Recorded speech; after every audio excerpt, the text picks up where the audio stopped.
Haleluya, selamat datang kembali di YouTube channel Wilmar Paul. Dan hari ini saya mau bagikan firman Tuhan dengan judul tidak menikah. Ya, saya mau berikan penjelasan mengenai hal ini, bahwa ada orang-orang yang memang tidak menikah. Dan di Alkitab sudah dijelaskan bahwa ada orang-orang yang memang mempunyai jati diri sebenarnya, ya, yang tidak menikah. Bahkan Yesus sendiri mengatakan bahwa ada tipe-tipe orang, alasan-alasan orang mengapa dia tidak menikah. Ya, jadi hari ini saya akan terangkan tentang hal itu. Saya berharap ini bisa memberkati saudara-saudara sekalian. Mari kita buka Alkitab kita dari Matius pasal yang ke-12 ayatnya, Matius pasal 19 ayatnya yang ke-9, ayat yang ke-8. Matius 19 ayat yang ke-8 sampai yang ke-12. Matius 19 ayat 8 sampai yang ke-12. Kata Yesus kepada mereka, "Karena ketegaran hatimu, Musa mengizinkan kamu menceraikan istrimu, tetapi sejak semula tidaklah demikian. Tetapi aku berkata kepadamu, barang siapa menceraikan istrinya kecuali karena zina, lalu kawin dengan perempuan lain, ia berbuat zina." Murid-murid itu berkata kepadanya, "Jika demikian halnya, hubungan antara suami dan istri lebih baik jangan kawin." Akan tetapi ia berkata kepada mereka, "Tidak semua orang dapat mengerti perkataan itu, hanya mereka yang dikaruniai saja." Ayat 12. Ada orang yang tidak dapat kawin karena ia memang lahir demikian dari rahim ibunya. Dan ada orang yang dijadikan demikian oleh orang lain. Dan ada orang yang membuat diri demikian karena kemauan sendiri oleh karena kerajaan sorga. Siapa yang dapat mengerti, hendaklah yang mengerti. Jadi ayat ini yang kita baca barusan, ini bukanlah berbicara mengenai orang yang kawin karena nggak laku. Ya, kenapa kok nggak kawin? Nggak ada yang mau sama aku. Ya bukan karena itu. Tapi memang karena satu, tadi di ayat 12 dikatakan apa? Karena memang dia lahir demikian, dia lahir tidak bisa kawin, dia lahir memang dilahirkan tidak bisa menikah. Ya mungkin ada kecacatan atau apapun itu ya yang membuat dia tidak bisa menikah. Kemudian yang kedua, karena orang lain. Nah misalnya kalau zaman dulu hamba-hamba raja itu dikebiri sehingga dia tidak bisa kawin. Atau karena dia seperti tadi, tapi ini bukan soal nggak laku, mungkin dia pernah putus pacar, ya kan, dia sakit hati atau dia tinggal mati sama tunangan dia, jadi dia nggak mau kawin lagi, dia trauma gitu ya kan. Tapi yang ketiga yang paling mulia, dia itu tidak kawin bukan karena nggak laku, tapi karena memang kemauannya untuk melayani Tuhan. Ada banyak sekali bahkan sekarang ini pemimpin agama daripada agama Katolik atau gereja Katolik itu tidak kawin, di mana pastor itu tidak kawin, uskup paus itu tidak menikah. Mereka tidak menikah, biarawan tidak menikah. Karena apa? Karena mereka fokus kepada pelayanan mereka, mereka fokus kepada Yesus, mereka fokus kepada pekerjaan mereka sebagai hamba-hamba Tuhan.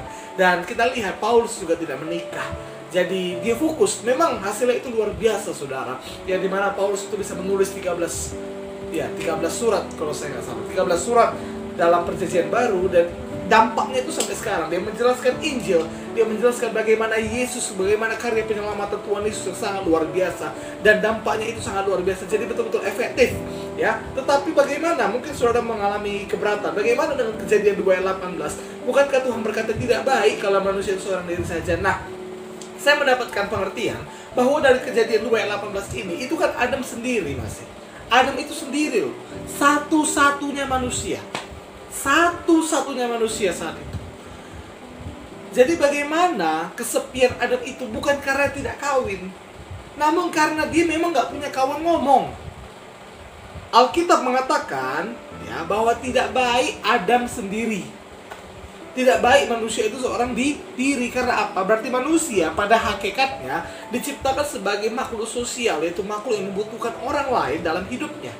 Itu makanya Tuhan ciptakan Hawa bukan sekedar untuk kawin, tapi untuk berkomunikasi.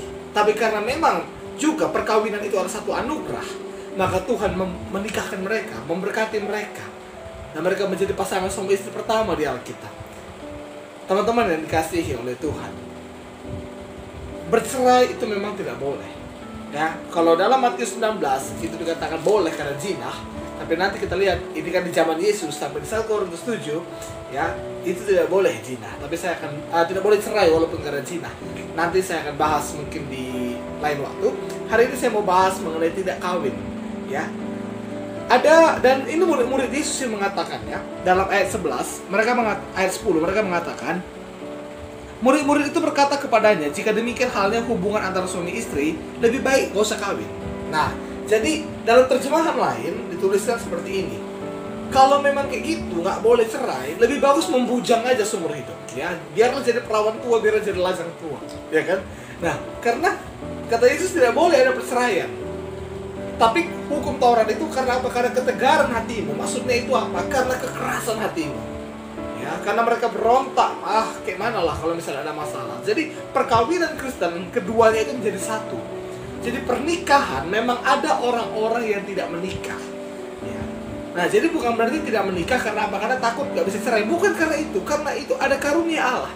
Orang-orang yang tidak dapat menikah, orang-orang yang tidak menikah, itu adalah orang-orang yang diberikan kesanggupan dari Tuhan. Karena orang-orang yang dikaruniai oleh Tuhan. Dan apa bahaya daripada tidak menikah? Ada bahayanya, ada risikonya. Itu sebabnya betul-betul kita harus menerima ajaran Tuhan. Kita harus menerima karunia dari Tuhan bahwa kita tidak akan menikah. Jadi menikah itu karunia. Ada orang yang dikaruniai menikah, berarti ada juga orang yang tidak dikaruniai menikah. Sebagai contoh, ada orang yang dikaruniai berbahasa roh, tapi ada juga orang yang tidak dikaruniai berbahasa roh. Begitu juga dengan pernikahan, karena pernikahan itu adalah karunia. Ya, bagaimana mungkin mereka bisa bertahan kalau mereka tidak menikah? Itu adalah karunia Allah atas mereka. Allah yang mengajarkan mereka. Mari kita buka dalam 1 Korintus 7 ayat yang kedua. Saya bacakan 1 Korintus 7 ayat 2. Tetapi mengingat bahaya percabulan. Nah, ini dia. Tetapi mengingat bahaya percabulan, baiklah setiap laki-laki mempunyai istri sendiri dan setiap perempuan mempunyai suami sendiri. Jadi daripada engkau hangus karena nafsu, karena tidak tahan menahan nafsu, lebih bagus kau menikah. Itu sebabnya kita orang Kristen boleh menikah. Karena memang itu awalnya. Jadi daripada nanti jadi berbuat zina, daripada nanti jadi main hanya pacaran-pacaran saja tapi nggak ada yang jelas gitu ya kan, hanya cinta-cintaan saja tapi nggak ada yang jelas, lebih bagus menikah. Sah secara agama, sah secara negara. Ya, menikah di atas dasar agama dan negara. Jadi ini penting. Menikah itu bukan berarti kalau nggak menikah itu bukan berarti nggak laku, tapi mungkin karena ada alasan tersendiri. Ya, apalagi alasan untuk melayani Tuhan. Kalau memang kita mempunyai alasan untuk melayani Tuhan dalam menikah, dan jangan bodoh ya, jangan bodoh. Karena ada orang yang mengatakan seperti ini, saya tidak mau menikah. Kenapa kok nggak mau menikah? Karena Yesus mau datang kedua kali. Hey, ini satu ekstrim yang apa gitu ya kan? Boleh dikatakan cukup bodoh ya. Kenapa? Karena kita nggak tahu kapan Yesus datang kedua kali. Kita nggak tahu kapan rapture terjadi. Kita tetap berjalan normal saja, tapi memang bukan itu fokus utama kita. Fokus utama kita tetap Yesus. Amin. Itu sebabnya jangan cintai pasangan kita, ya. Jangan cintai pasangan kita melebihi cinta kita kepada Yesus. Jadi kalau begitu, kalau memang Yesus akan datang kedua kali, ngapain kita makan? Udahlah, nggak usah makan, nggak usah kerja, nggak usah sekolah, nggak usah. Diam-diam aja di rumah, berdoa aja. Enggak gitu. Tetap kita jalankan apa yang rencana kita. Tetap kita jalankan kehidupan ini. Ya kalaupun Yesus datang kedua kali, it's okay. Ya, jangan karena nggak laku ya. Jangan karena nggak laku mengatakan, oh karena Yesus mau datang kedua kali, jangan. Tapi kalau kau memang mau melayani Tuhan, memang mau fokus ikut Tuhan, melayani Tuhan, ya mau fokus memberitakan Injil, fokus terlibat dalam pelayanan. Kalau kau nggak mau menikah, it's okay. Ya, tapi jangan karena kau nggak laku, jangan karena hal-hal bodoh, alasan-alasan yang bodoh kau tidak mau menikah, jangan demikian. Ya, karena orang-orang yang memang tidak menikah, orang-orang yang tidak menikah karena karena pemberitaan Injil, karena pelayanan mereka, Tuhan pasti mengaruniakan kekuatan kepada mereka. Itu adalah karunia Tuhan sendiri pada mereka. Tapi kalau orang-orang yang tidak menikah karena alasan-alasan bodoh, alasan-alasan yang gak masuk akal, malah itu bisa membuat mereka jatuh ke dalam dosa. Seperti kata Paulus, di mana dikatakan bahwa mereka bisa hangus karena percabulan, karena bahaya percabulan. Lebih baik kau menikah. Oke? Jadi teman-teman yang dikasihi oleh Tuhan, jangan sampai engkau katakan engkau tidak mau menikah karena engkau nggak laku, jangan.